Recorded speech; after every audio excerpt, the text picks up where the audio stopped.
Okay, say check, check, check. Check, check, check. There Oh, you there. go. No. Yep, you should be online Yep. now. Check, check, check.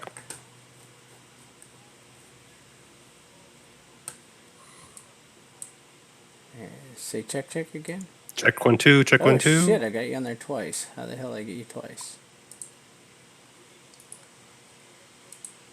Check, check. All right, hold on a second. And how do I get rid of this one? Yep. Someone's hearing me. Yeah.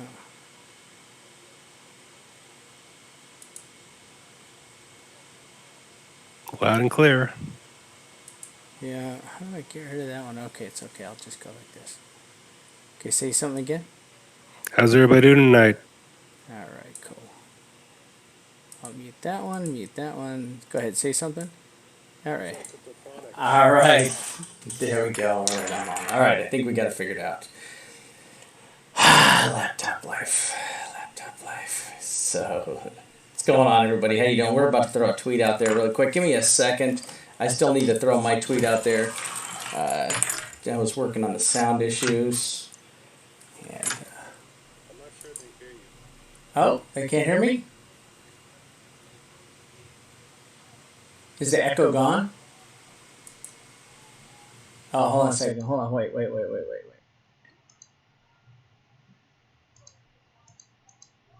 Okay, say something now. Check 1 2. Check 1 2. Okay, check that. Is that better? Is that better? Is that better? Hold on here. Let me. Oh, God damn it. There you are. Okay, got it. I knew what it was. Yep. All right, perfect. All right, got it. Yeah, got it. All right. All right, give me a second. That's better.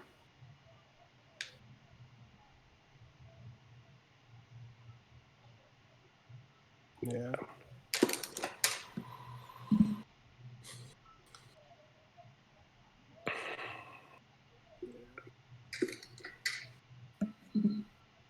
I got a full house tonight. Nice. Yeah.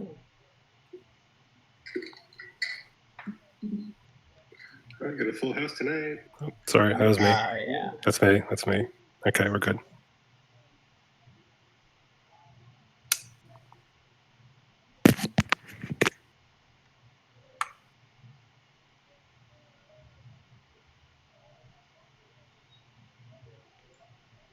Right. Almost there.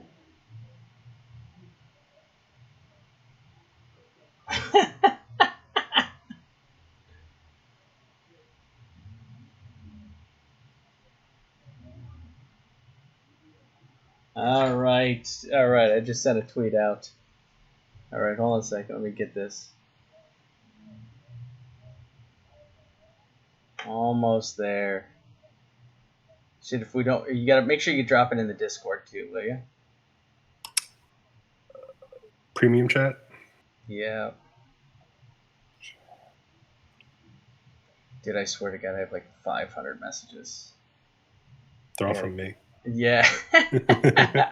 Oh, I read all those.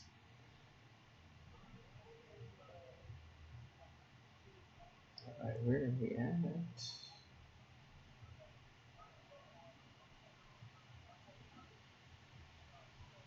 I'll put it in public too, right? Yeah.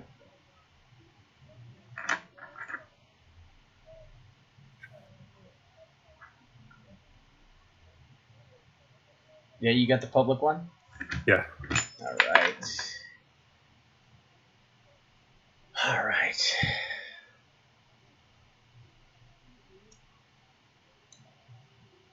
All right. Hey, everybody. How you guys all doing out there? All right. You ready? We're great, Vamp. We're ready. All right. Let me get this big. Let me see. I'm gonna make yours. All right. Hold on a second. Okay. Let me get rid of this. I should be able to make this. Great success. There we go. All right. All right. All right. Hey, everybody. How you guys all doing out there tonight? I'm going to start recording here in just a second. We're just going to give people a few minutes just to come on in the group and to join the video here. Let's chat about a few things first of all. Okay, let's chat about some of the topics that my friend, my famous colleague here, Mr. Chonas, they can see your screen, so make sure you don't flash up any of those infamous pictures of you on your yachts. Otherwise, they'll be able to hunt you down as you're cruising through the Mediterranean or something like that. So, listen, a couple things I want to talk about, everybody, is kind of what's going on with the U.S. economy today. We had the Fed came out and cut the basis point. They cut the rates 25 basis points. So that was, you know what? I actually personally thought that was a pretty good cut. I don't like cutting the rates prematurely before you actually need to cut the rates due to a economic slowdown, because I don't feel like we're going into any kind of a slowdown. Do you? Well, there was a question asked about that to the Fed chair after they cut the rates, and he was asked, "Are you worried you're using your ammo at a time where it's not necessary?" And his response was, "It's better to use the ammo before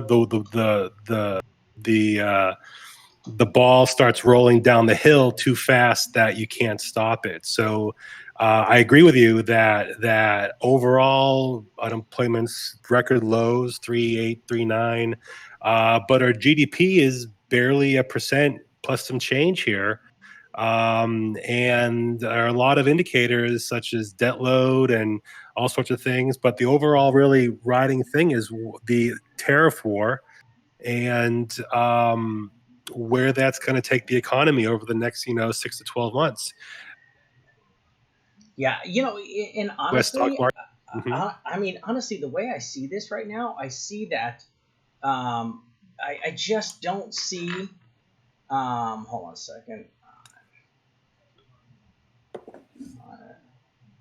So I don't see the tariff war going too far, simply because right now the issue is that China really doesn't have the ammunition to fight back against us. Every time they try to, it only cripples their economy more. And it was dude, I swear to God, it's like it's so hard to watch any news because it's like liberalism has kind of killed the news right now, and all I want is unbiased. Listen, just give me some unbiased reporting, right?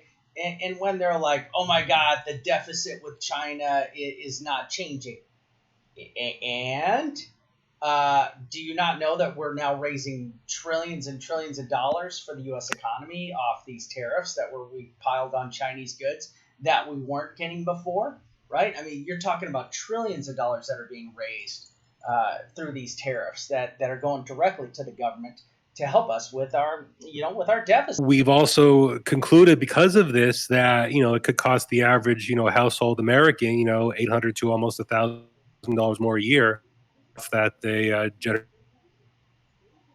Yeah. Ooh, I'm losing you there, buddy. I lost you. Can you guys still hear Chum? Yellow, yellow, yellow. There you go. You're back.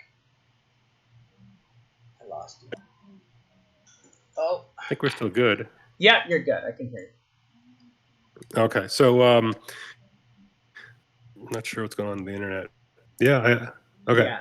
So yeah, I think we're basically still seeing that ripple effect, if you will. But I guess the question is, as long as the consumer stays strong, as long as oil prices are within check, there's no reason why the economy can't keep humming along with unemployment so low, and could probably still absorb these hits on it. I guess the big concern is how the world economy continues to react, and if they pull us down into, I'm not going to say recession, but definitely keeping our GDP growth not that great, just because across the world, U.S. seems to be by far, the strongest economy in the industrial world still. Yeah. No, I definitely feel so, and that's my thing. Listen, I don't like to bring politics into trading, but it does affect the economy, right? Sure. We all know that politics affects the economy, and I think all of us are just looking for a more, especially here in America, a more common sense approach, other than just tax the hardworking and give to the broke dicks who make bad life choices, right? I mean, we all put in, at least, us, I know, dude, I know you put in 12 freaking hours a day grinding away minimum, just doing what you're doing for all of us. And we really appreciate that. And you deserve to be rewarded for it. I deserve to be rewarded for my hard work. We all want to be. And for the people out there that are, vaping themselves to death or getting stoned and getting drunk all day, I don't think they deserve to live the same lifestyle that I do if I sacrifice and work hard. And that's where I really have a strong listen. I was a die-hard, don't judge me, Democrat back in the Clinton days. Okay, I was a die-hard. I love Bill Clinton. I will always love Bill Clinton. But the Democratic Party has just walked away from. Oh, I got it. The Democratic Party has really walked away from what I feel is the American people at this point. And not that all Democrats have done it, but just it seems like so many Democrats who are screaming out loud have walked away from the American public, and they're screaming for socialism, and I am not about socialism. Listen, I make more money when Democrats are in power. It's a fact. I make more money. I don't want to pay more taxes because of that. I want to go back to, the Clinton years where Clinton was, hey, you work hard, you can keep your money, and we're going to make good life choices with your money. And I miss those days. I don't want to pay for fucking all these eye in the sky pipe dream things. Well, I think competence in leadership has a lot to do with that as well. And given everything you said, even if one believes with that situation, Trump in his own right brings up a lot of emotion and stuff. So there's more of a driving force potentially than maybe what's in the best interest of your economic situation or anybody's economic situation. But yeah, I think politics has a lot to do and has a lot to play. And obviously the stock market and what's happening is there. And I think the stock market definitely can have a lot of impact on what happens in crypto. Yeah, yeah. So here's my we're just gonna finish this point up, and then we're gonna get into crypto, right? We're gonna get it. We're almost there. So this is my last question for you, Joan. Right, my last question. How do you feel about the attacks on Saudi Arabia's oil fields? How do you feel that that's going to affect or possibly affect the world economy in the next near term? Now, I'm only talking in the next 30 to 90 days. I think what these attacks, which are very serious, and we'll see who's responsible for that. I think that's still up in the air. But I think what's very interesting is that if you disrupt, they were saying 5% of the world's daily oil, coming online. I think it shows tremendously how the U.S. Has created a energy efficient through fracking in the Permian and just what's happening here. We've basically been able to take a lot of the necessity of Saudi oil, which was such a driving force through so many geopolitics over the years, a lot less out of situation. And sure, oil spiked initially on the attack. Actually, it spiked the most it had ever had or in years. But it's given a lot of that back. And now that Saudi has said that they're going to be back online pretty much in a matter of weeks here. So I think it opens up a bigger can of worms, though, to maybe how vulnerable the overall oil supply is in that area, and if tensions continue to rise, geopolitically with Iran and Saudi Arabia and Israel, and how the Trump administration decides to respond to this. This could be one of those things that can kind of escalate out of control, or at least a little farther ahead than people want it to happen. And oil shock, I think, would be a negative impact on the economy and on the stock market. I think initially it might be helpful for certain companies, but overall, if gasoline spikes, especially during the holidays, those don't work out so well. Yeah, no, I agree. All right, so we got a couple questions up here. Ramsey says that there's political unrest in Egypt. Man, I Mm. love Egypt. I have wanted to go to Egypt so badly. One day I will visit Egypt. Would love to come over there. He said that people, I know that, I really haven't been watching Egypt, and I'm not sure how much. I don't know much about the government over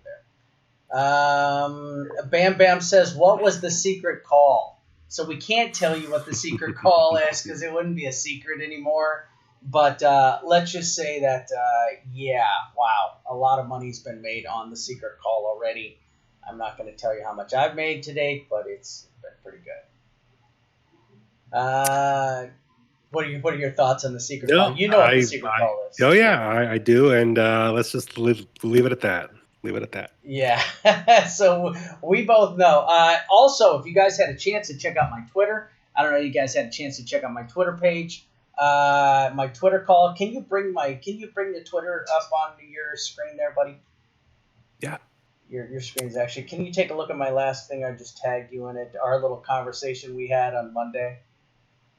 Where are you? Here, let's go to this thing.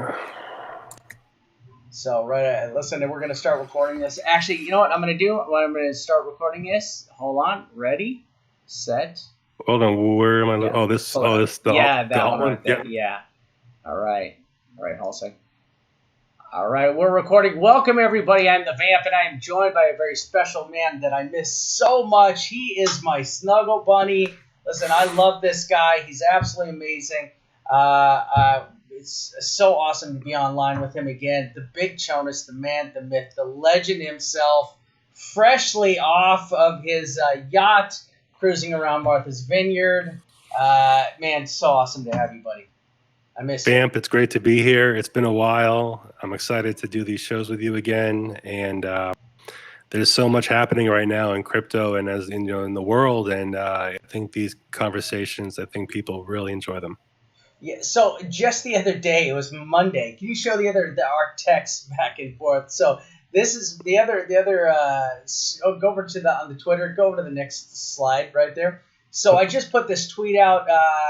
It's the other one. You got to move to the little left button or right button. It's the other one. There's two. Yeah, there you go. So this is me and Jonas and Vader texting the other day. Yeah, bring it up. You had the right one, the one with the big thumb on it. So this is on Monday. All of us going, oh yeah.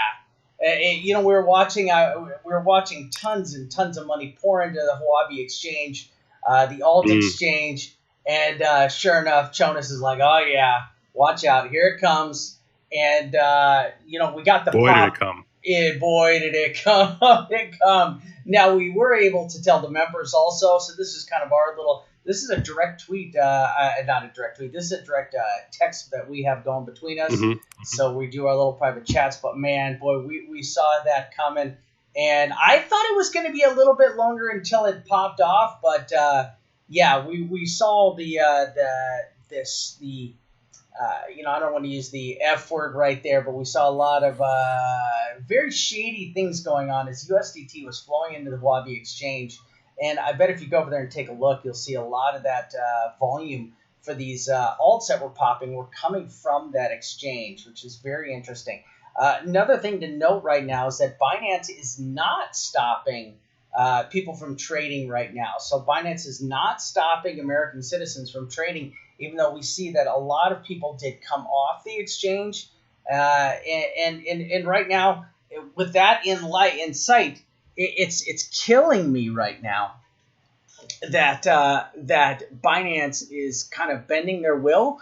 Two things about Binance that are making me upset. Number one, they should have had their shit together, and they should have been ready to launch in the U.S. before September 12th, right? It definitely didn't help. And number two is, they should have, at least, if you're going to bend the will to the U.S. government, that's fine. I'm all good with you doing it. That's great. But at least if you're going to do it, listen, just tell them to go jump off a bridge, right? Just be like, you know what? It's fine. We're not going to use U.S. citizens. I'm not worried about it. And just go that direction. Don't But I know that they're afraid of the U.S. government right now, so they're bending over backwards because they don't want to go to prison for a bunch of crazy things. All right. So listen, I'm going to hand this over to Big Jonas, and let's hear what he's got to say about where we're at, where we're headed, and where he thinks we're going right now. Go for it, brother. All right. How's everybody doing tonight? Nice to see. What do we got up here? 80, up to 90 now of our closest friends here in the live chat.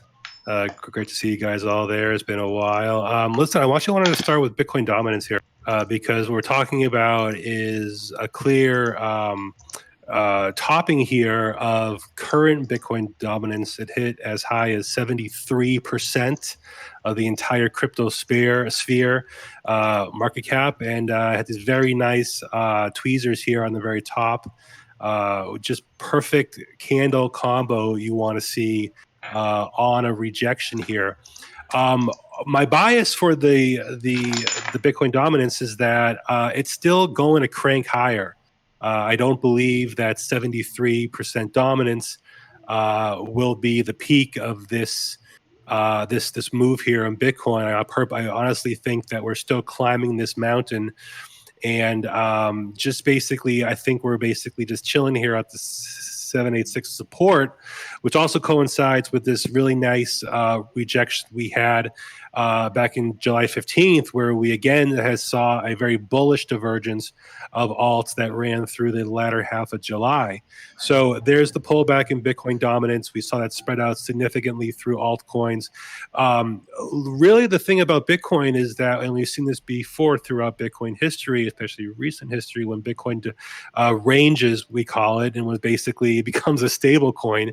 We've been at 10.3, 10.2, a little over $10,000 for months. Up a few thousand, down almost 1,000, but we've been in this zone, this ranging zone. So obviously we're tightening into this apex here, and as traders, as investors, as speculators, as chart psychologists, there's so many different tools we have to try and determine what has the better odds for which direction it could happen next.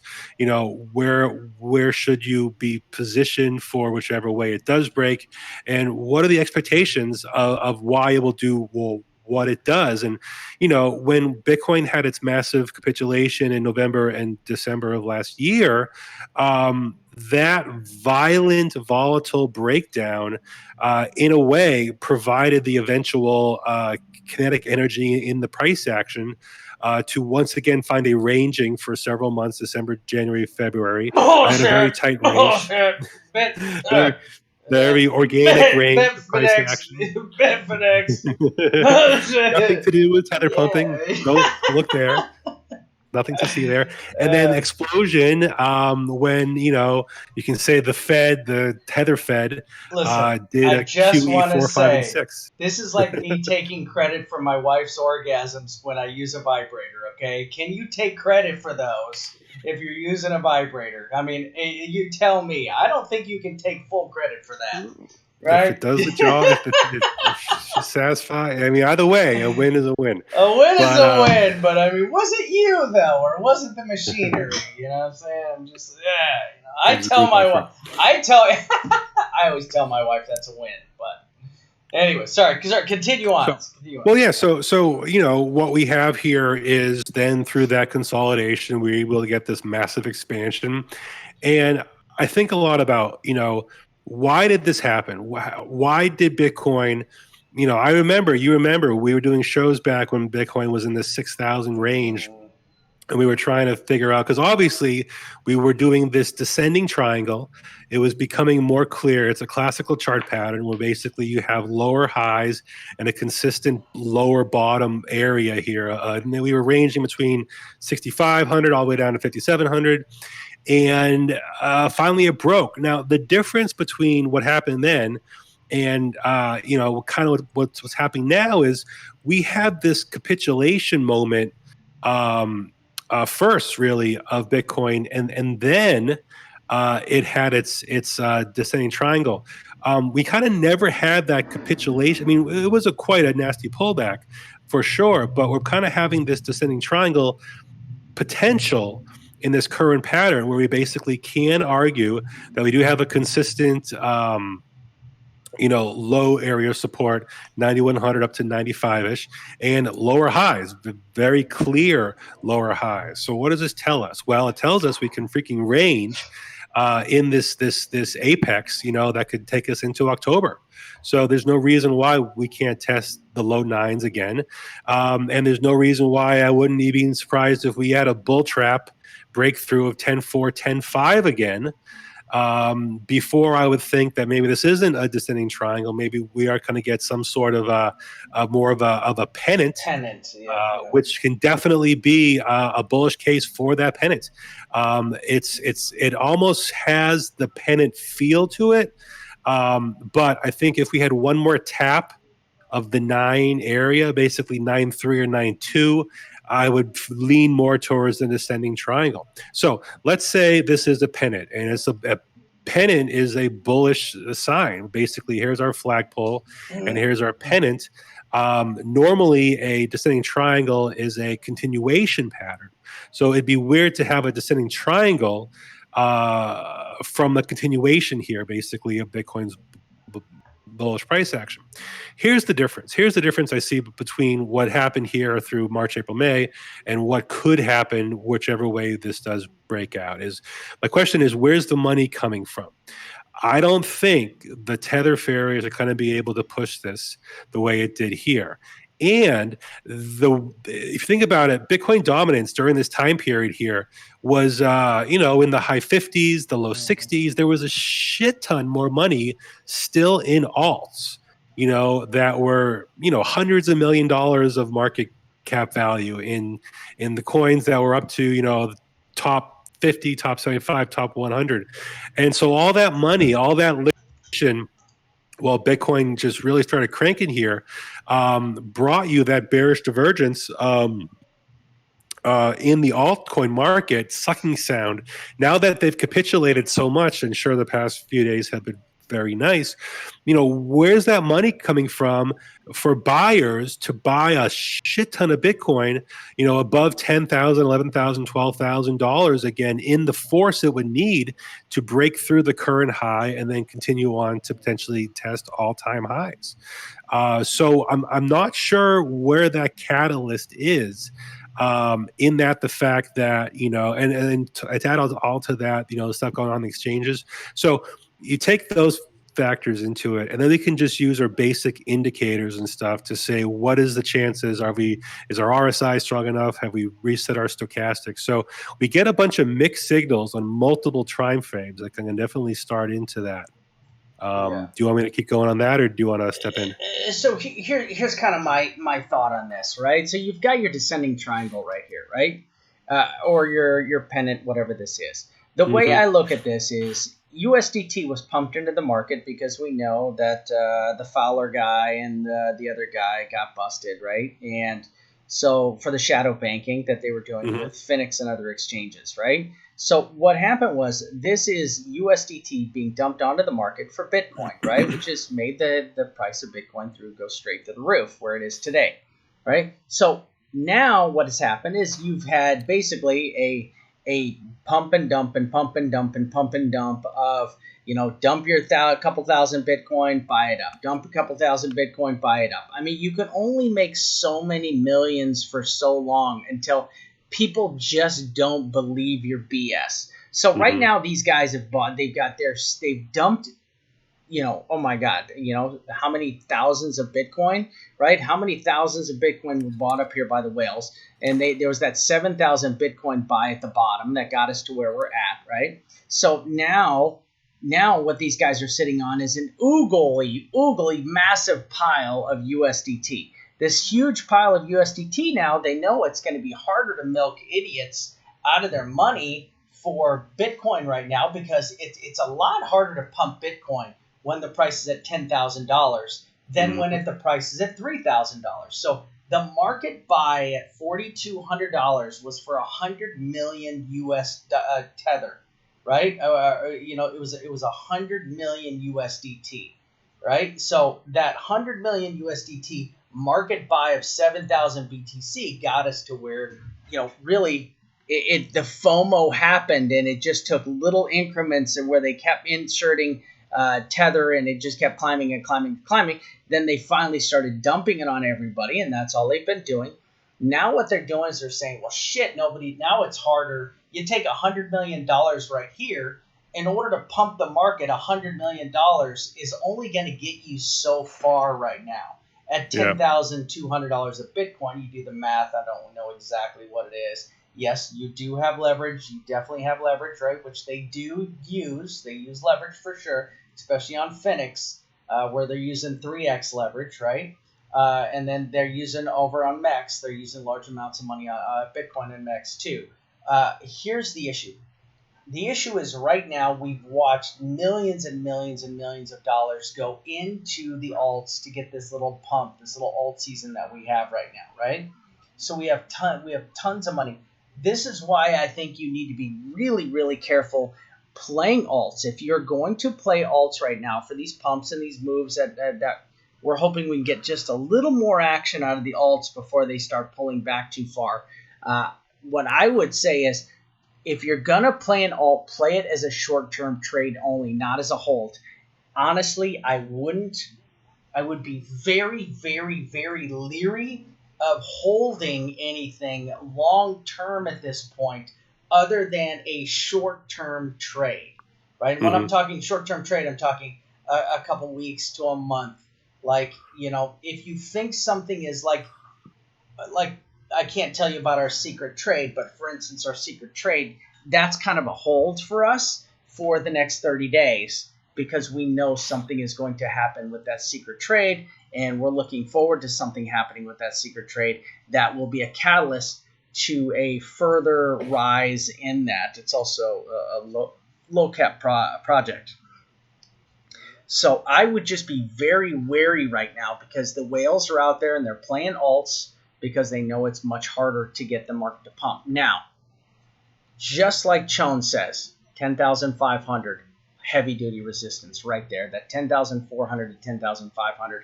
Above that, you've got 10.8. Above that, it's going to be a pretty good breakout to get to 11K right here. I think a run to 11K is going to be really, really, really tough to get to. And any run to 11K, I want to see the volume run with it. So look at the volume that Chone's got right there in the chart. Take a look at that volume pattern. What that volume pattern and the candle pattern right there, all this says is this is just, all this says, watch, give me 1 second. I'm just going to just leave your chart right there, please, sir. All right. And where'd it go? And shoot. And watch this. So what I see here is a squeezing, and you're going to see the same thing on the Bollinger Bands, as he's going to show you in a second. But your volume is also squeezing. So you've only got zero.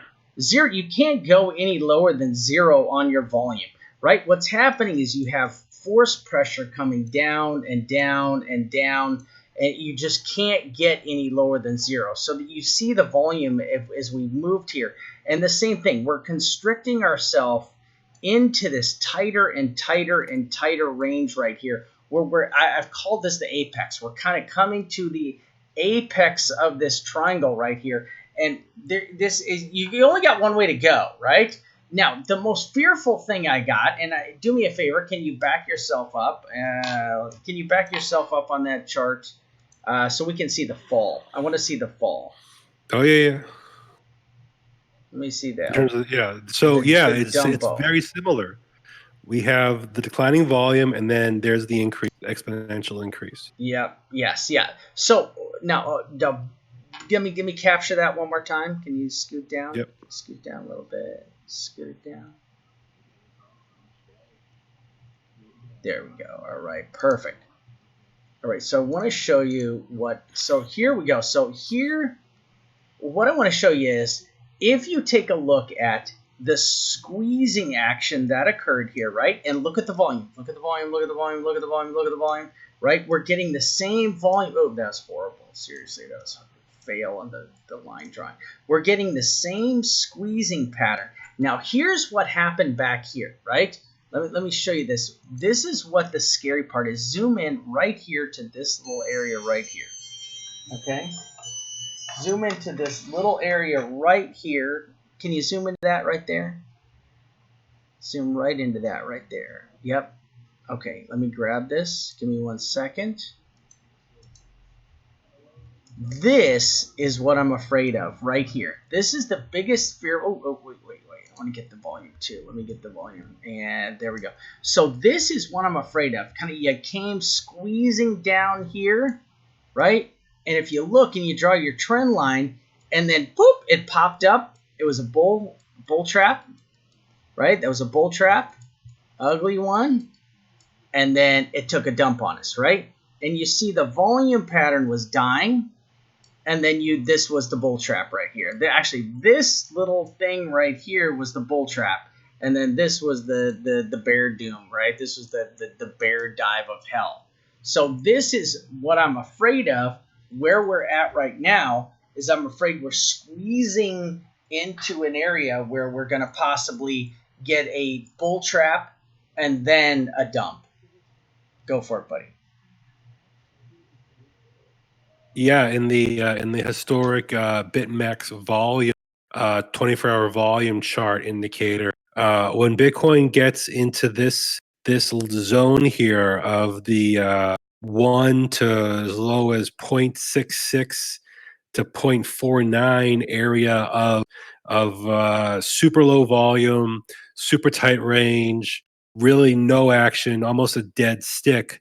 Then very quickly we get tremendous volume that doesn't necessarily determine bull or bear, but it determines a consolidation. And what's kind of interesting about this particular one is that this consolidation is it's a little fatter. And again, I honestly wouldn't be surprised if we really get as super duper low volume, barely a heartbeat in Bitcoin before we get it. So there is still time to keep this extremely low volume consolidation intact until Bitcoin really breaks a move, and that's going to be the catalyst that will determine to alts.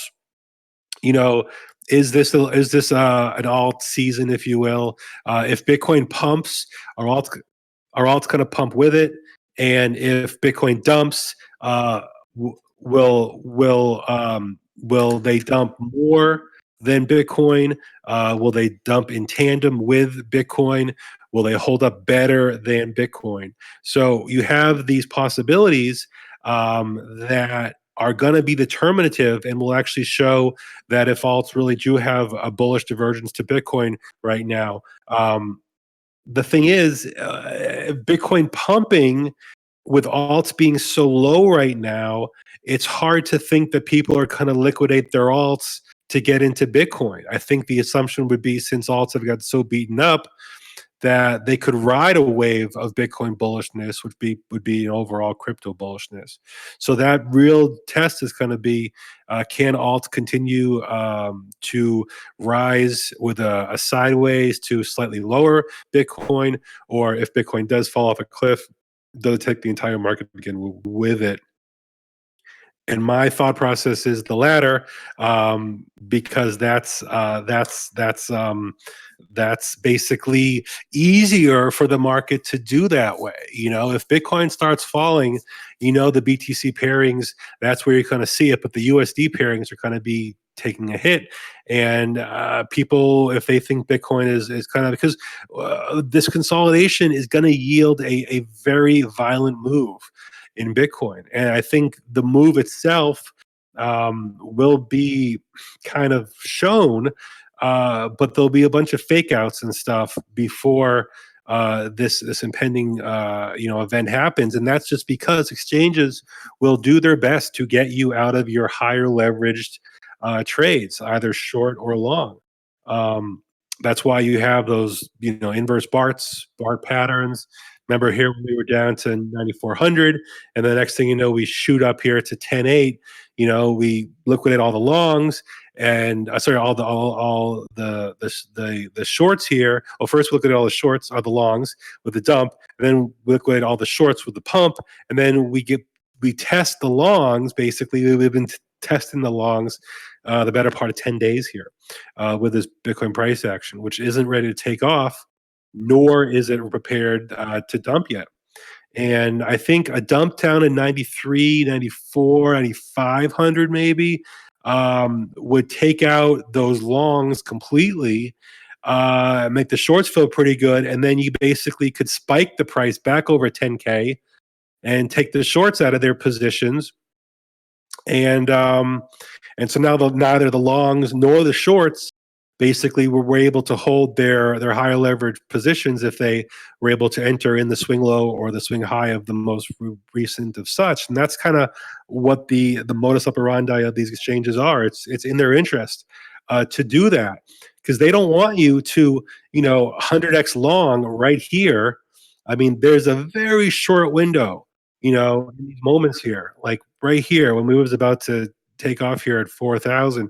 It's a very short window there where, I mean, this was really tight action here. But once you were in your, like, they were trying everything to get you wicked out there, wicked out here, wicked out here.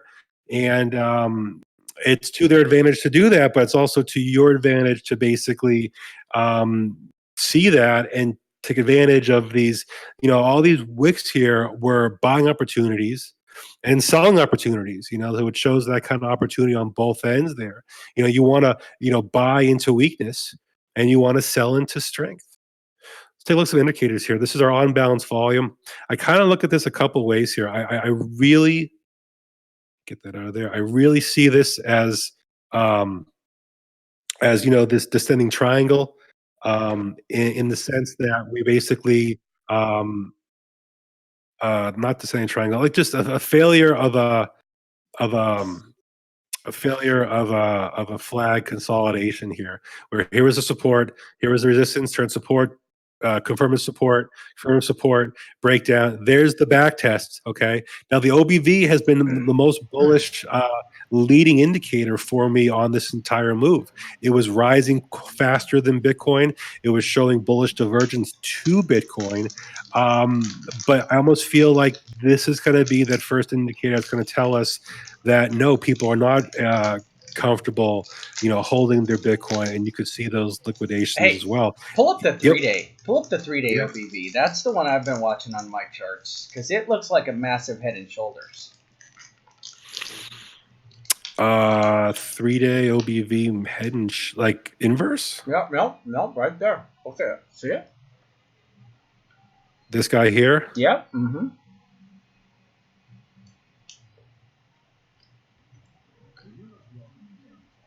Yep. Now it's breaking down. And then draw a trend line too on that. Draw a trend line right there on the back slope of that. Yeah, right shoulder, the top of the head. Nope, the top of the head. Yep, straight down. And then just follow the blue. Yep, just like that. Yeah. So that, or what? Yeah, I actually have that. Hit log scale. Oh, yeah. Go to log. No, that doesn't make a difference. Oh, yeah, it didn't. Mine's different. What exchange are you on? Are you on? Let me look at stamp. I'm on Bitstamp. I'm on Bitstamp. It's different on Bitstamp. Oh, look at that. It's tighter. Yeah, look at that. It's right there. Everybody likes it when it's tighter. What about the falling wedge option? Falling wedge option is huge. Once again, bull trap. That's what we just talked about. I still think you got a bull trap. And here's the thing. The way I look at this, I still think we're going to have either a 2,000 point pump or a 2,000 point dump. And I think it's coming. Right? I think it's coming. I think we have a big move coming. The question is, what would be the catalyst for a move up here? And what would be the catalyst for a move down? The move up, as I was just saying about how if you're in the descending triangle camp, or this was just an epic pump and the run is over, you've been adding to your long-term short potentially. You've had so many opportunities to reload your short all this time. So it would behoove the exchanges one more time, right? To crank this to 10.8, maybe 10.9, liquidate all the higher leverage shorts, and then dump it quicker from there. Because let's face it, if you want to go short, you've had a better part of the week to load your shorts in the 10 foot. Did I just say load your shorts? In the 10.4, the 10.3, 10.4 range, with a really tight stop loss there, maybe no higher than 10.5. So how do the exchanges get you out of that higher leverage short? Well, they just give you one more little FU pump. Maybe you get people taking their money out. Here's another thing. What if alts can run for a couple more days here, and then you get the whale extraction where then they dump all their alts, all their lumen. Exactly. That's and what you get I think is that going to kind of happen. tether pump, Yep. pump Yep. that's not organic, and that is literally going to be a pump, a one candle with probably by the time a candle closes that day or that 3 day is going to have a wicked upper wick. Because there's no more buyers, and then it starts to deflate seriously. Yeah. All right, hold on a second. I'm going to try to add, see if we can bring Darth in here. Let's see if we can bring his ass in here.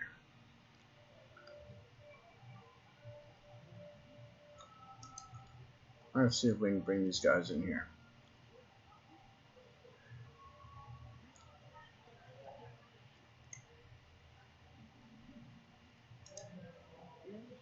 All right. Yeah. All right. So you got to share your screen. You got to not share our conversation with everybody. Yeah. I know. I can't help it. All right. Hold on a second. Let me see if I can do it over here.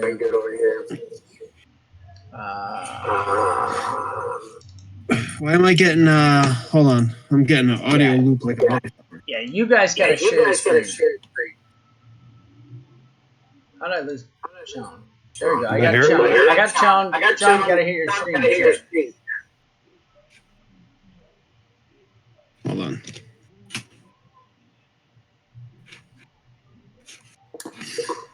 There you go.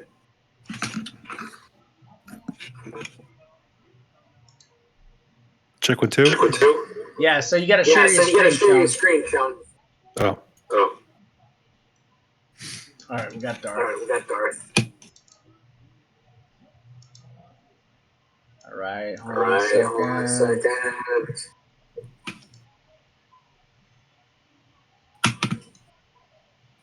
And all right, here we go. All right, who's got that feedback? Not me. Joan, is that you? It's not me.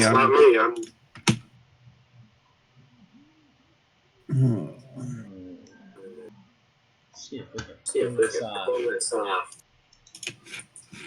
I hear you vamp like twice. Okay, try that. Check 1 2. Check 1 2. Check. All right. All right. I sound good. I sound good now.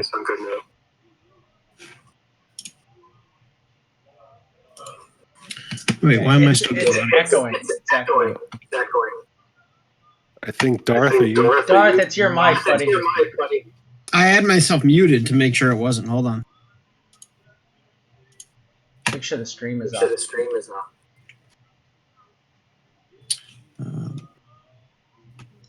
Seriously. Wait, can you hear me? Cheap ass fucking mic. Yeah, something's Do you have the YouTube on in the background and another? Yeah, you gotta have YouTube turned off. Can you hear me? Yeah, we can hear you. But you still got a feedback on you. Do you have a headset on? Yeah, hold on a second. Working on it. Seriously, the fucking guy. I'm buying him a headset for Christmas.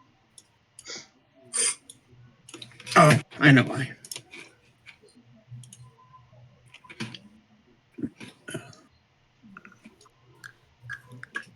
All right, there we go.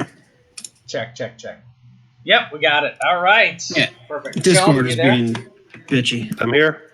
All right, perfect. All right. So we're just having a little bit of a chat about where we think the market's going and what we think. We personally think that the whales are pumping alts. They're going to pump their alts, and then they're going to dump their bags on everybody, and then they're going to laugh all the way to the bank. Yeah, and that's going to cause Bitcoin maybe one more spike up. I was just going to the tell shorts. everybody I'm buying nulls, but I think because it was on my screen, somebody already bought it because it just started moving. Sorry, keep going. Where's Aces at? Well, we got your screen up, man. People are watching you make a call on nulls right now. So there it is, boys and girls.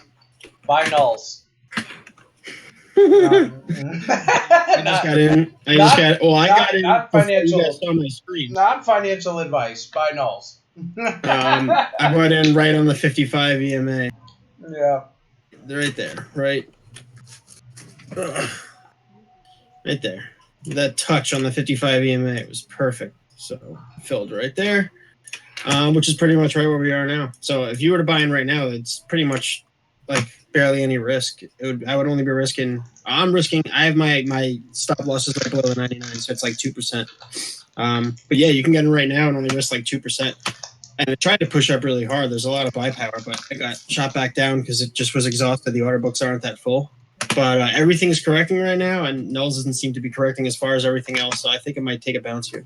All the alts kind of need to correct further though, because a lot of them are on a massive run. Nulls not as much, but a lot of the other ones like XLM, they got to correct a little bit more. They just went bonkers. You know what I'm kind of pissed about is I spotted this right when it broke out, and I didn't. Right when we broke the 222 EMA, I might have put it in the chat, but I didn't post it in my actual trades section.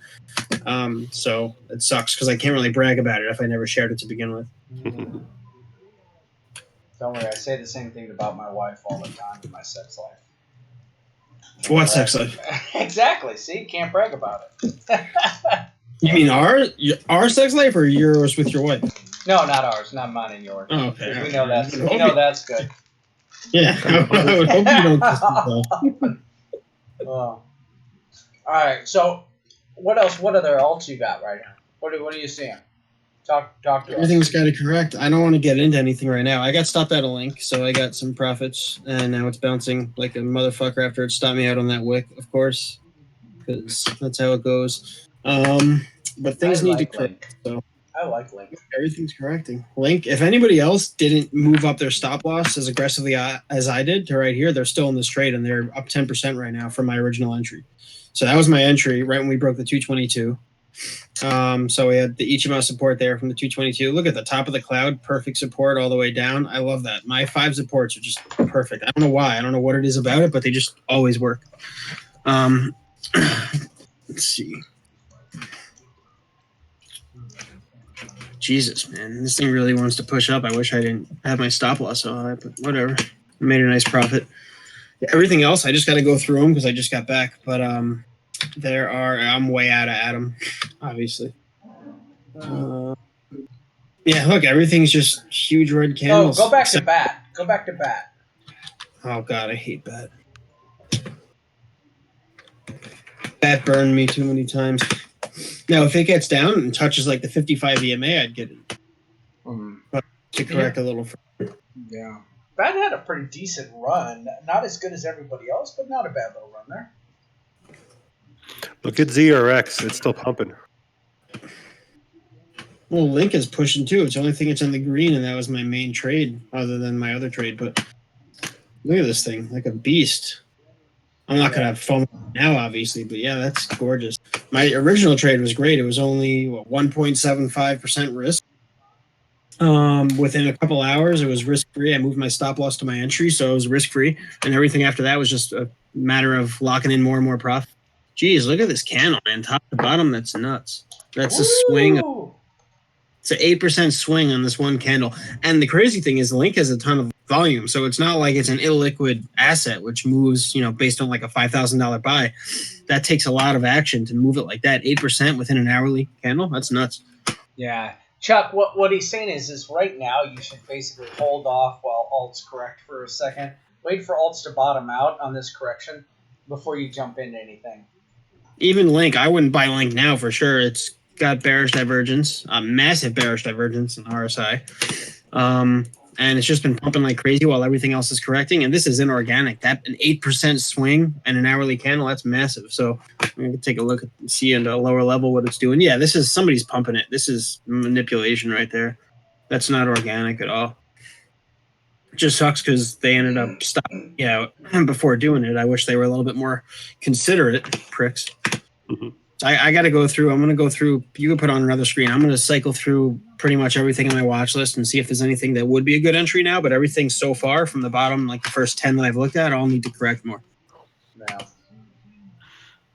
Yeah. What are you looking at right now, Jonas? What are your faves? Well, so I thought it was really interesting to see, as Where's your screen? Darth just mentioned, you had a bunch of the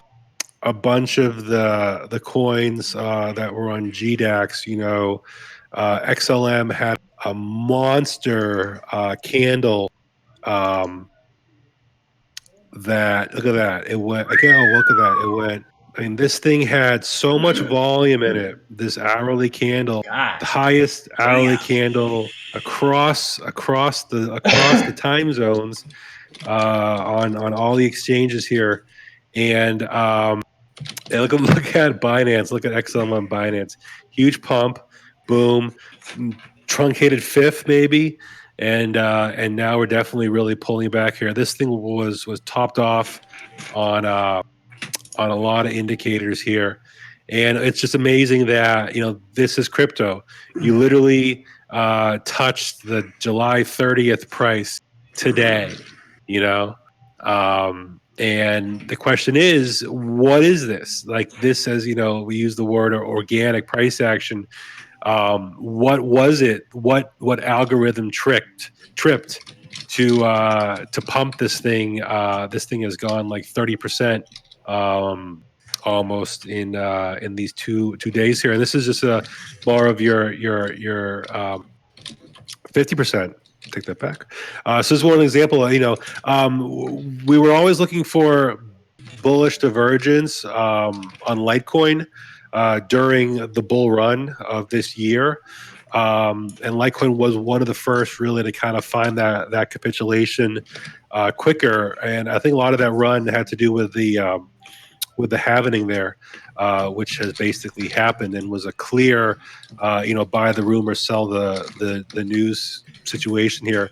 I talked about this actually in the premium chat room today, where there was a good chance they would still want to test kind of in the zone here for two reasons. One, we get a very clear history of this tweezer bottom of support between $76 and $79.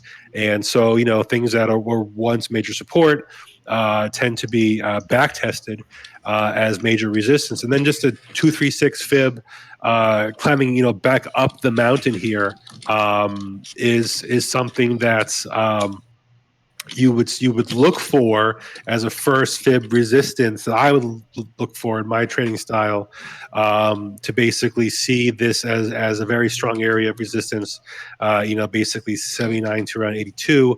And if it was able to break through that, the target as high as $94 could definitely be possible here. I also find it interesting. I have $87, $87 to $88 is my resistance for. Throw that on your chart right there. $87 to $88 is my wall. That's my wall right there. Yeah, there's a lot of history of resistance, turn support, support, and then finally the breakdown here. So there's a lot of history there, and the. I find it also notable, and this is things we also talk about, or I talk about in my TA, is the golden pocket, the golden ratio, and how it plays a lot of roles in extensions. And this second wave here found support to the penny in the golden zone here between 62 and $4. So an example of an area where I expected, major price support, and we're definitely seeing that as well as it drifts higher. But with Litecoin, my whole thing is the narrative about it. Like it's such a, it's, sorry, Useless piece Charlie, of but it's crap. such a useless token. There is no Lightning network. Now that the halving is over, we got what, 3 years, 11 months until the next one. So I assume it's a 4-year cycle for the Litecoin too. But it's like, what's the catalyst for Litecoin from a development standpoint to warrant the valuation that it does? And that really goes for a lot of other coins as well. So the thing I really want to be watching for too is, Bitcoin dominance will tell us the story. As this continues to rise, it will show us that Bitcoin itself, is not necessarily rising, but you're seeing, because Bitcoin could fall, alt could fall with it, and then you could still have dominance of Bitcoin rising as they all fall together, but alts would fall more. The problem with that is that alts have capitulated so much that I don't see them taking another. I mean, I see a lot of them, taking more off the top, but it almost is a narrative that alts should be able to continue to stabilize ish in this area. And that can kind of be a bullish sign for Bitcoin if you think about it. That if you're not going to see more, I guess, capitulation with alts, then that kind of stability could allow the sense that new money could come in and feel comfortable just because of the stabilizing of some of these price points. And a lot's going to be told, I think, as we end the week. What are these weekly candles going to look like? What is Litecoin, EOS, ETH?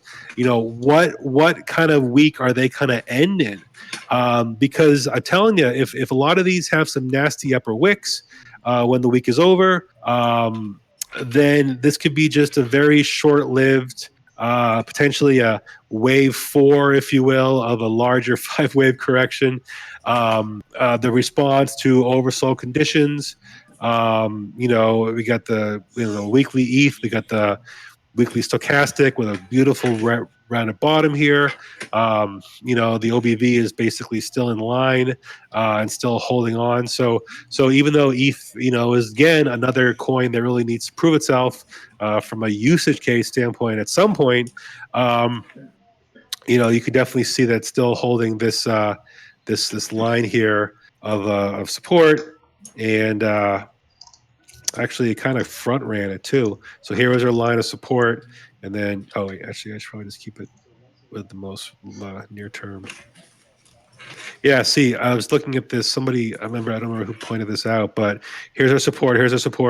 And then literally we're kind of closing in on like a back test of our support line, turn resistance. And we tend to see this a lot in crypto, where we have a linear rising line of support, and then the back test where the price action tries to reaccumulate and reachieve price support.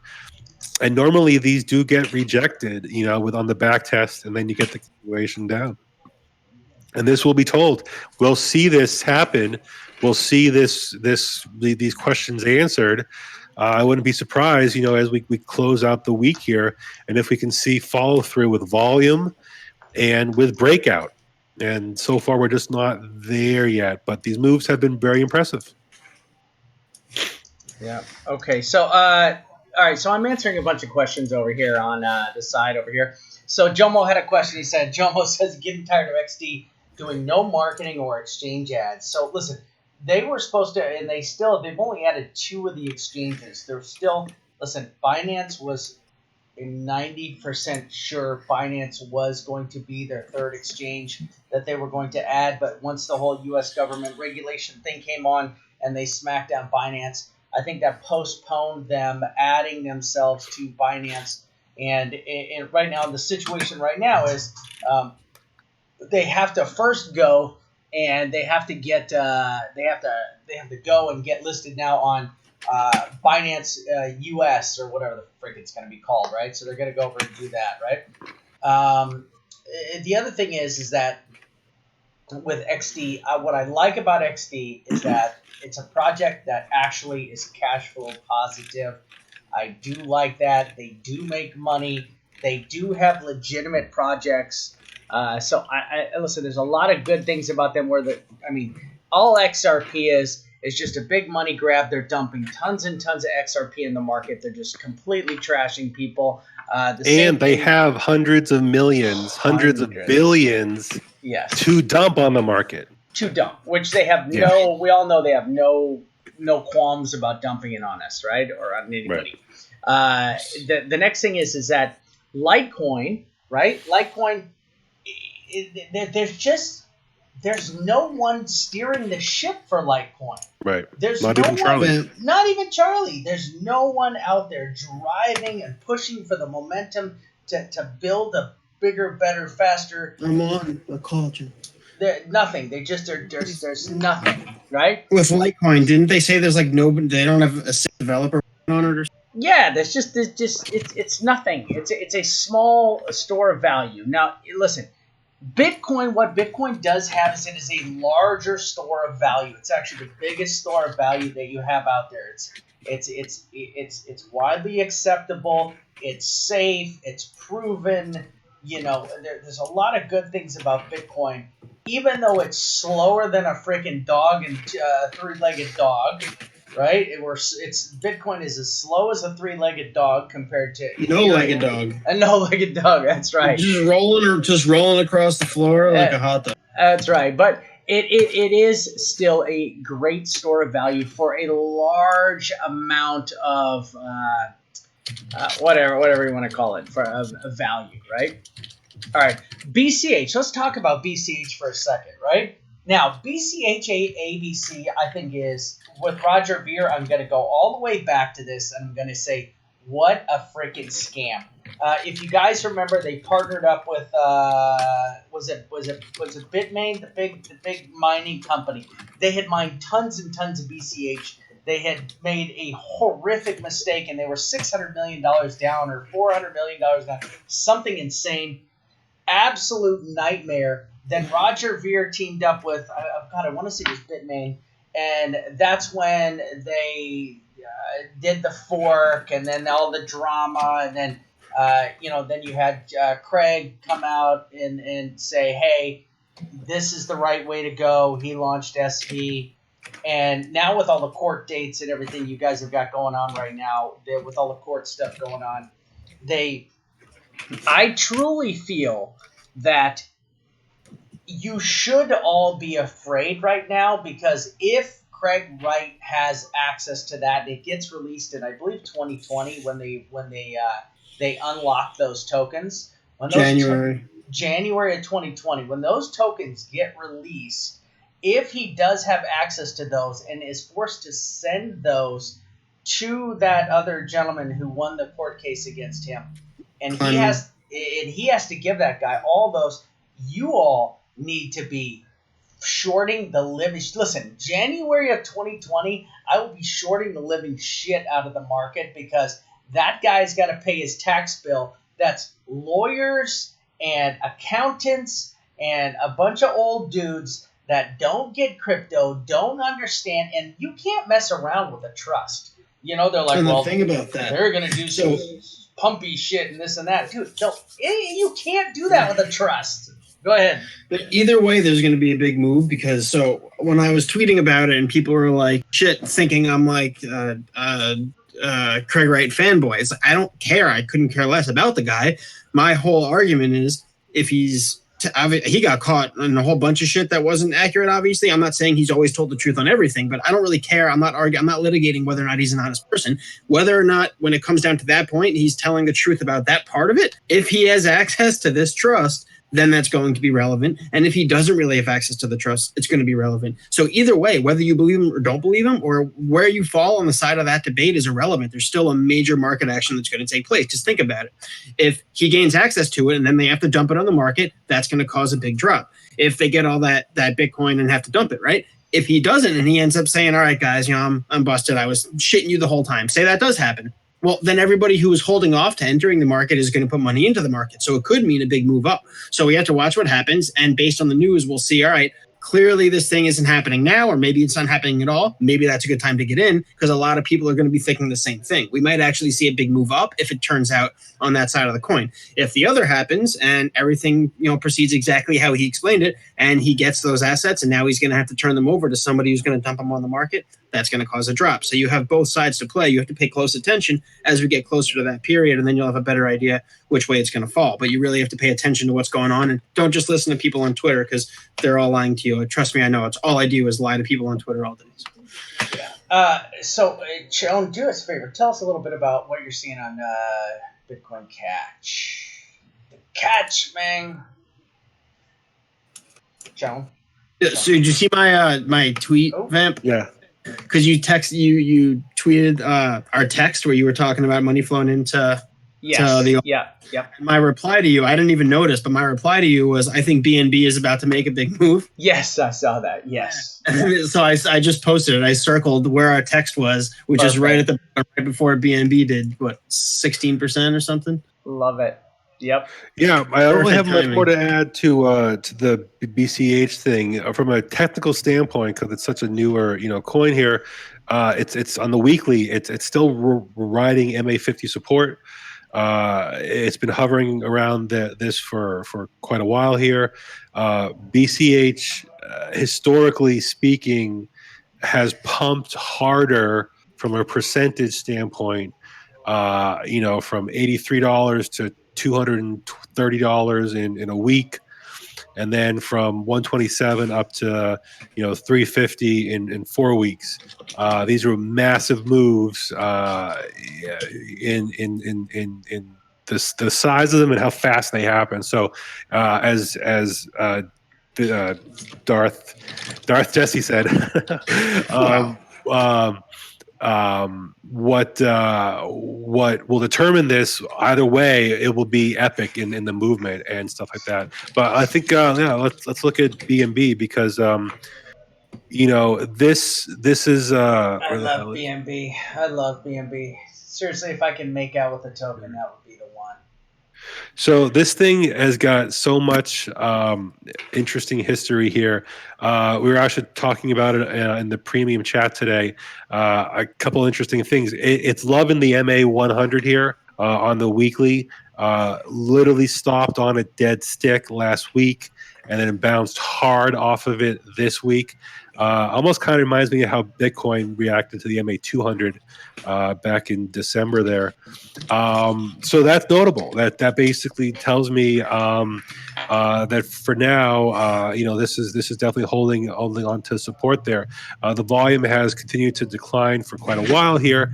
I do like this weekly stochastic. This is the kind of pattern I like to look for in the stoch, kind of this falling wedge with being in the lower realm for quite a while. I do alter my stochastic to a 90-10 range instead of the default 80-20. And we have a bull cross here after several failed attempts to maintain the previous bull crosses here. And that's kind of a really interesting bullish sign for me.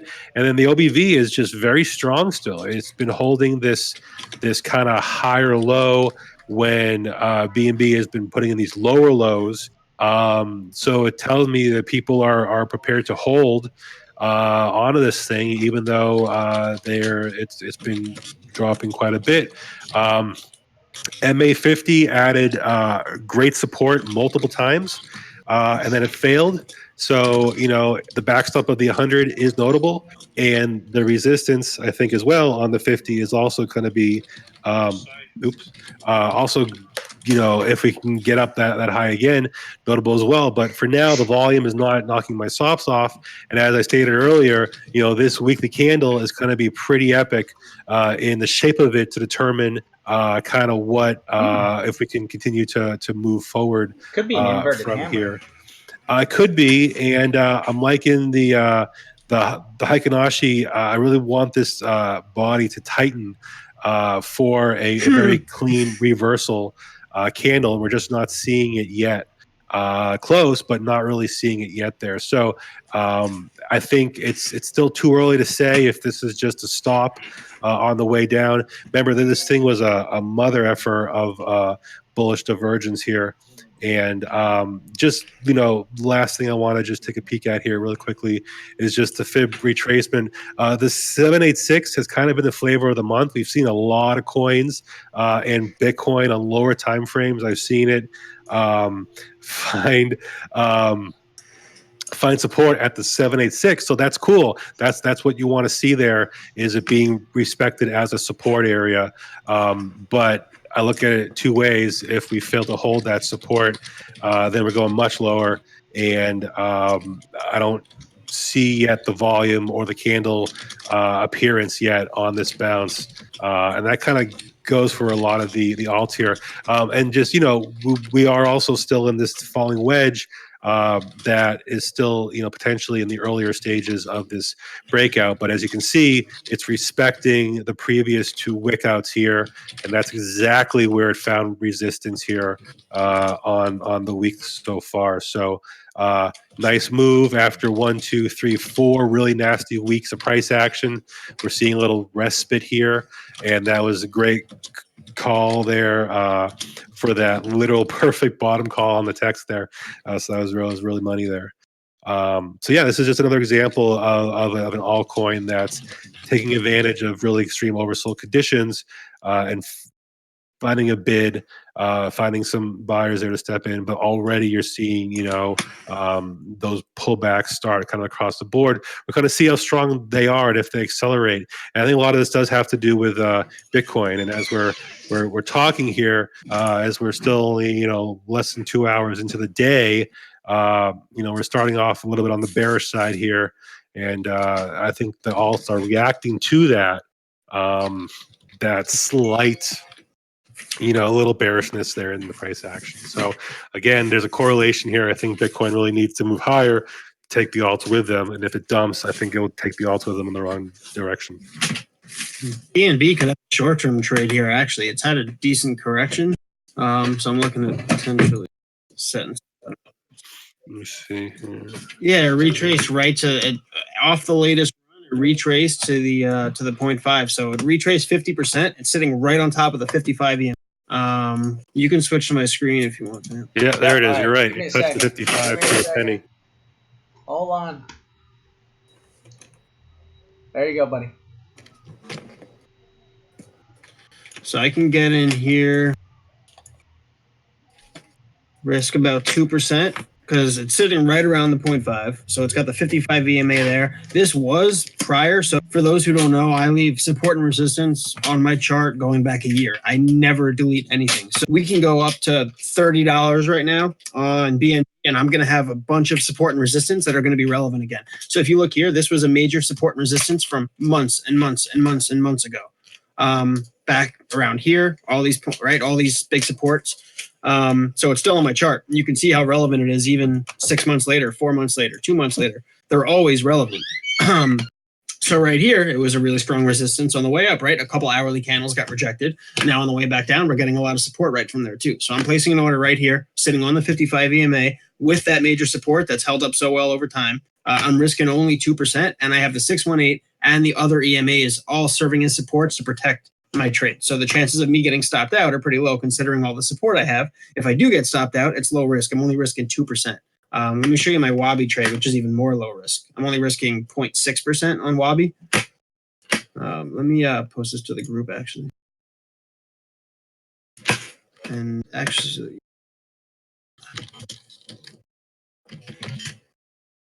let me get my order actually finished. All right, I'm good. Right, Wabi's even more low risk. Wabi's absurd. It's a little bit of a gamble, but it's so low risk, I don't care. It's ridiculous. Sitting right on this trend line support. So I just bought in right here. I'm only risking 0.65% based on this. Oh, this was 0.7, but yeah, I'm risking about 0.65% based on my entry.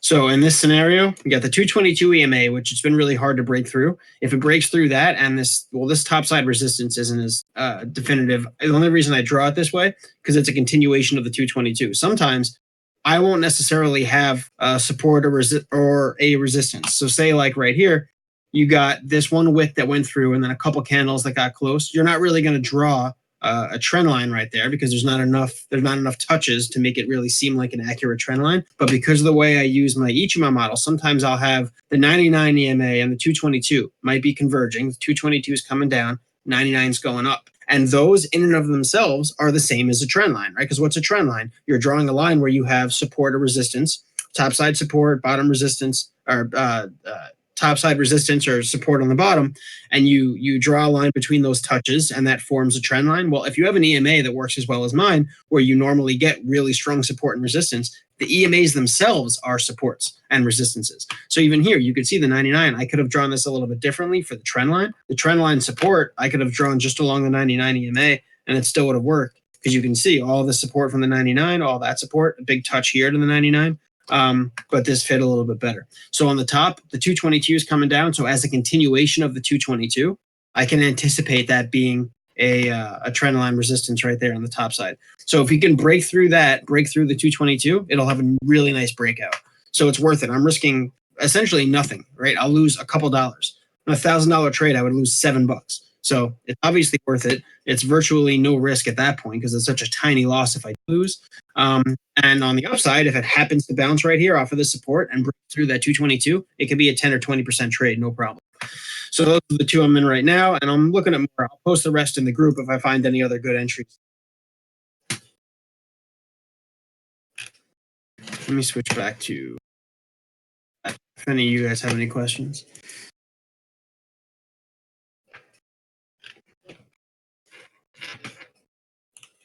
What else do we got? So I don't know where I left off through the list, but yeah, I was just kind of scanning through my entire watch list.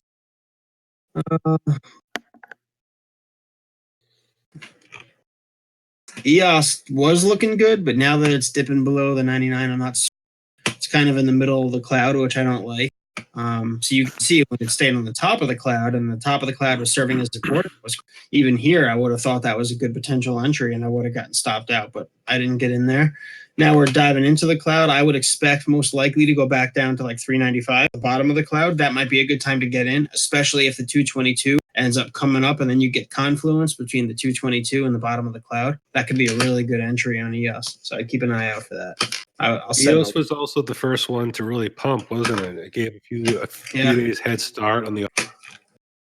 Yeah, earlier in the month it was running really nice. That initial run was 25%. Yeah, so it could be kind of that precursor. If it rolls over hard here, it could be a signal as it was so bullish. It could also show the bearish end as well. Yeah, it looks like you need maybe more of a correction because you got a 1, 2, 3, 4. So if that's a pretty much looks like a full impulse. So if that's complete, it might want to correct a little bit deeper. So I wouldn't want to get in until we'll see what happens if it gets down to the bottom of the cloud. This was another example of a support resistance that I had at 390 from probably, I don't even know, a year ago, a long time ago. And you can see it was a major resistance. It ended up being a little bit higher, but back in the day it was a lot lower. But that was a really, really strong support resistance in the past, and it held up here too. That was a major resistance. So just having that on my chart for months and months ago, if I was holding at this point, that would have been an ideal spot to consider selling. Yeah, it's already coming down further. That's probably keep going. XLM's really got to come back further. That thing has been ridiculous. I'm really pissed too because I was looking at XLM 2 nights ago and I almost trigger on an entry and I didn't. And I'm kicking myself in the ass for it. Did it go as high as on other exchanges as it did on Coinbase? I saw it hit on Coinbase. So this was Coinbase, which was like a single massive redonkulous 80% pump.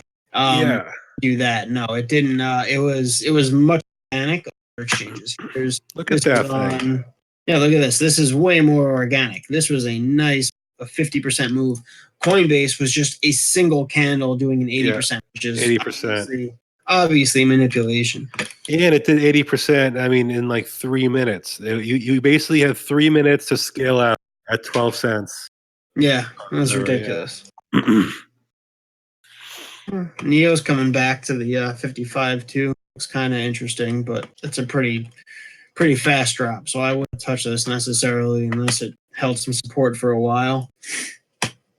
Yeah, look at ABC. You guys were talking, right? I was scanning everything at the time, but there seems to be some pretty good support right in this range. And it's right on the 55 too. That could be a great spot. It's been holding around in this area for a while. It tends to consolidate forever and then explodes. Yeah. So it's been finding support in this area for a while. Bitcoin's dropping again.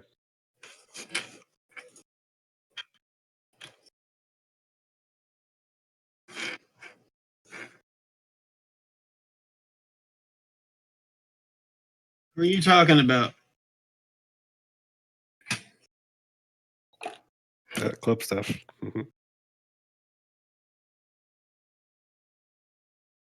He's talking about K clubs.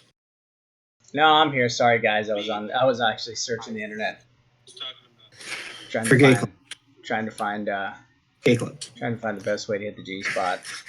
Jesus. Yeah, the whole vibrate. I was searching vibrator pleasure units, for the wife. How to get this, time is money, that kind of shit. Oh, you're buying me a gift? That's Yeah, so sweet. 300 horsepower. The 300 horsepower version. This is look at all these touches. See, people are like who shit on TA. It's like it's so funny. It's like you guys have no idea how simple my model is and how insanely successful it is. If you were just buying every time it touched the 55 EM, which is one of my Ichima major supports, boom, boom. It's ridiculous. And now it's on the 55 again. But when it gets to like two major touches and a major move like that, after the third time, you start to think, all right, it's probably going to test the lower ones. But it's holding pretty well here right now. Ethereum could be a good spot right now, but rolling the dice. Really did need to correct. So, yeah, I'm not going to get in. I would want to see what happens. It very well may bounce. I don't feel bad if it's out. I'll be proud, if anything, that it bounced right off of my support. But it definitely is holding pretty well. I just don't want to get too aggressive. It looks like after 100 had it, it really needs to correct deeper. That barely corrected at all from this last move. I still think we're in a wave 3, or we're right in on the 236. 4. Yeah, I think this could still be a wave 4 pullback with one more in. Yep, one more because push up. One more push up, just because it's just how this feels. Well, it is. Like a That's wave. not a yeah. This is a wave 4 retrace. Absolutely. Yeah. This would be. I bet this ends up right around 2618 extension. Yep, look at that. Come on, beautiful. Yeah, on the penny. On the penny. If you can, I love that. I love when like that looks right at a 2618, and then it fits perfectly. That's a textbook extended wave 3 to a 26 extension of wave 1. So yeah, that means we're sitting in wave 4 right now. We'll have to further then. So I would expect to correct probably to maybe the 382 if the 99. Let's see. That would be, I think, around 197. Let's see here. No, that's not. I got to redraw this.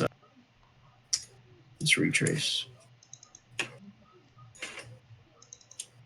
There we go. That's more like it. So that would mean, yeah, the 382 could be an ideal spot to retrace to. And then, do you think because of the length of 3, then 5 would probably be a little more truncated in the extension of 3? It could be. And sometimes it is, but it's hard to say because usually extension a lot of market activity, and you could buy around any limitations. Like if we get that sort of activity the way we got on this move up, there's no reason that wave 5 can't do a full 1618 or something like that. It's certainly possible because a 1-to-1 from wave 1 would be pretty small. Wave 1 wasn't that big, so. It's true. It wasn't. I find it interesting though that if you look at just the horizontal resistance around the 230 to 240 area, like that's prime resistance zone, and it's literally at the 786 extension of wave 3 to if wave 4 did stop around the 197-ish area. Which is kind of what we were speculating there. So that would be kind of like my roadmap for how I would consider playing this, and then where I would consider scaling out if I was to dip my toe in like the sub 200 area. Yeah, let's see if we get the balance. Yeah, 200. This support would be perfect if it. You know, what's another example? this strong support zone right here at the top of wave 3 and this strong support right here. Both of those were on my chart. I don't even know how I could probably find a chart from months and months and months ago before the last run.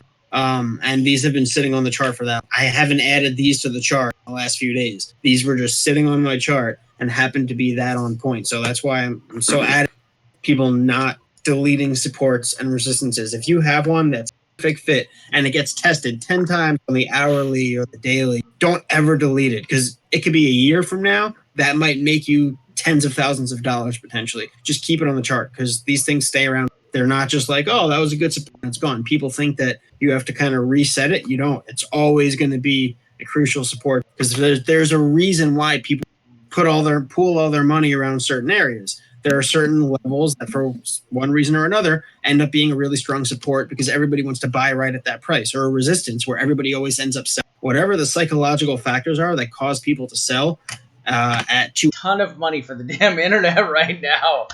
And for some reason, it is. I'm not seeing the stream. Yeah, they can't hear us. We are offline. Yeah, it should be back stream now. offline. It should be back. There we go. They can't hear us. Nope, now we're back. Now we're back. Yeah, sorry everybody. My bad. All right. So listen, everybody. Here's the deal. Okay, I'm gonna have just one more thing, and then we're gonna be done. We've been going at this for hours now. Yeah, sorry. Jomo, it is my porn site. He's trying to watch my porn at the same time. He's trying to broadcast this. Listening to the sultry voices of these two gentlemen while he's rubbing it out to some porn is always a fun thing to do. Okay, listen. Here's what we're going to do right now. I'm going to have Chone really quick. I want him to pull the Bollinger Bands. I want to see a Bollinger Band report on the on Bitcoin. Just Jesus, look at that steam just ran. Yeah, steam is shredding it. Right? Jesus Lord, look at that wick though. That was a big wick. All right, so I'm going to ask Chone if he can pull up some Bollinger Bands for us and just give us a quick Bitcoin update with the Bollinger Band support and resistance wise. And then we're going to call it a night, people. It's been really great. And, man, listen, there's one thing I could ask all of you good folks out there right now is if you could please go down, hit that share button, share us to Twitter. We're here. We're going to be here. We're new group, whole new batch of superheroes. Super excited. And, the only green dildos out there are what's in my pants, okay? The big green dildos are what's in my pants. So, just get that looked at. Yeah, that's right. That's it. A little lotion makes it all better. So, but go ahead, Chone. Let's hear what you got to say about the Bollinger Bands, and then. Why are you buffering again? Yeah, we're buffering again. Oh, Jesus. No, we're back. We're back. Yeah. All right. So a couple thoughts on the BBs. I love using Bollingers in my analysis, and they're great for trading as well. And I definitely look forward to doing videos on basically how I use these in my trading. But real quick here, daily BBs there it is. There's Bitcoin right now. We're testing the lower Bollinger as we speak. It is at 10, right above 10,800. Note every time we break either the lower BB or look at the upper BB. Look how it calls the tops. You break the upper Bollinger, that's your top. You break the upper Bollinger, double wick, that's your top. You break down through below the lower BB, and then it's a great buying opportunity. This was a great morning star here. And right now, can't say it will hold, because what's happening now is all three Bollingers, upper, middle, and lower, are all angled down. That is another bearish sign, but we are finding that support once again on the BB. What's interesting is on the 3-day here, we are finding middle BB resistance.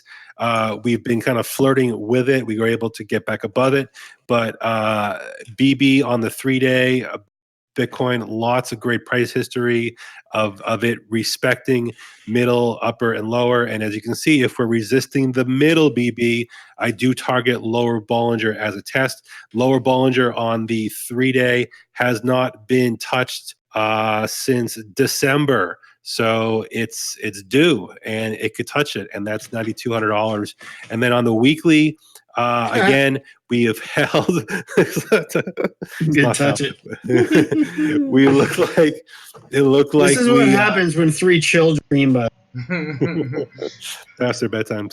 And so look at, we've been holding middle Bollinger for weeks here. I keep saying there's a magnet that Bitcoin, where's the magnet GIF? Somewhere here. But so it's kind of touch the middle Bollinger. Now it's been, yep, 98.11 is what I have it at. yeah, 98.11. it's basically like 98 and change there. And, that's something where it could bounce from that. And a touch of 9,800 might get just enough of the longs out and make the shorts feel comfortable. And then you pump it. And now the longs haven't had a chance to add their leverage long, and the shorts aren't as strongly short as they were. And that will allow Bitcoin to actually use it as support. And lastly here, and this is a big one for me, this is my most important. I love higher time frames. This is the monthly. Look at this triple month, 90 days worth of upper wick rejections on the upper Bollinger. The double middle doji down. Yep. And that's double a pattern. Doji down is an ugly pattern that would retrace all the way back to that middle BB. Yep. Yeah, and that middle Bollinger is at $7,000, and that would be a great place for Bitcoin to come all the way down to at some point in the months to come. Find shit out of it. Buy the a really cool, and even by then it could be maybe $6,800, something like that, and that would be a very interesting time period to see how the price actually reacts to that. And the potential for a really good long opportunity if that was the case. But we could have a couple more months for that to happen. And remember, our Bitcoin halvening is this May, people, or next May, I should say, next May, right here, somewhere May 22nd or something. So there's plenty of time for Bitcoin to still range, in this like 7,500 to, I don't know, 11 grand. I mean, the upper Bollinger is still at 11.8, and we've touched it, blown past it 3 times. We could touch it to the penny at 11.8 and still put in another lower high and another upper wick on the monthly. So Bitcoin was so bullish here. There's still plenty of room to be bearish and still have a very strong overall uptrend. That's right. Yep. And until it breaks that middle Bollinger Band, you really have nothing to worry about, actually. Mm-hmm. Even 6K, if it doesn't go below 6,400, I think it's just going to be a big. I'm still looking for pullback and then go to 20K, 2021, and then shit the bed. Yeah, and there's so much, like there's gaps though where Bitcoin just flew from 4,000 to almost 6,000 like it was nothing, but there's tremendous money in price history, between 6,000 up to around $7,500. It would be a lot to break through that on the bear side, but because it would take a lot to capitulate a lot of people that still feel they have a very good entry for a Bitcoin long hold in that range. Yep. All right, everybody. Listen, it has been an amazing time with all of us. Hey, real quick. Wait. Show, Yep. Switch to mine just so I can show them the trade I got. Oh, Jesus Christ. Look at you and Link. Look at freaking Link. God damn. That's not what I was going to show anyway. All right. Got it. I just 14%. Had to, hold on. Give me a second. Yeah, I just got into BTT as well. I got to pull this over the side. Can't show the filthy conversations we have. All right, where do you want me to go? I was just going to show I got into... got it. You have a trade. Got it. All right, here we go, boys. Hold on 1 second. Yeah, risking like 2%. Or 2 and change. Slightly over 2%. So I would have gotten lower below the 99. I would have liked to have the 99 there for potential support. Again, here's each of my supports, right? 55, major support, major. And then look what backed it up. 99, 99, 99, 99, 99. 99 is resistance, kind of bouncing around between them. And then on the way up, major resistance from the 55 and the 99, broke through 55 and the 99, came back and retested the 55, came back and retested the 55. There's my entry, 2.3% risk. And if it does happen to break, my backup is the 99, which will probably act as support. But I don't think it's going to break. I think it might bounce up here. The other ones I think need to correct further. This one never went on that big of a originally, so I'm pretty sure if anything's going to have a better chance of making a move sooner rather than later, it would be BTT. It's right on the cusp. It really looks like it's in a good position to do so. Right where the 0.5 is. You can see 50% retracement is right where my major support. This support right here, if you go back, you can see right here, major resistance. Follow that same, this one right here at 60.45. Follow that all the way back to here, major support this entire sequence. And that was, again, one of the ones I was kind of moving them around and I didn't see it when I was looking at the chart before. But then I noticed that it was bouncing right at that 60.45. So it was perfect. 0.5 right there. That's the 0.5 retracement of the most recent. So it retraced exactly to that 50% retrace. This would be an ideal spot to move because everything just kind of came together. Major confidence, 55 EMA, 50% retracement, and a prior horizontal support. That's an ideal entry. And my risk is only 2.3%. I can afford to lose it. I don't think I will. That's it. All right, everybody. Thank you all so much. Listen, if there's one thing we can ask from all you lovely people out there is a share, a like, a retweet. And to join the group. And, of course, to join the group because porn ain't cheap, all right? Porn ain't good porn, that is. Good porn is not cheap. My wife is not cheap. And yachts are not cheap, okay? So that diesel, man, you gets up. That's right. Jeez Lord. All right, everybody. I would like to say thank you all so much. Thank you to our amazing dream team that we have here. Mr. Big Jonas, fresh off his yacht. He's a little sunburned, but doing well. And we got Mr. Darth Vader in the house. Thank you all. Thank you guys for being here. And I'll catch up with you guys in the group. All right. And come on over. Join us. Flux Traders.